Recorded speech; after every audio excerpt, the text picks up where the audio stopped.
আরো ভালো হবে। আচ্ছা, দুইটা কি দুই জাত না ভাই?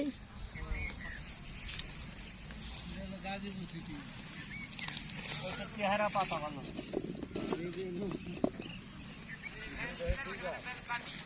আচ্ছা, এই যে ঝুরি পাতা যারা চিকুন চিকুন, এটা কি হাইব্রিড নাকি?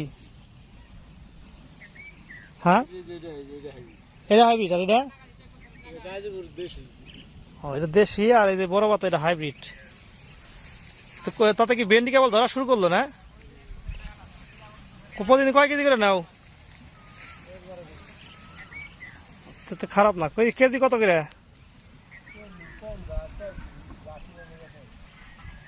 হ্যাঁ, এসব খারাপ না, তাই না? ভেন্ডি খেতে তো বড় আছে, কয় ডিসিম ভাই?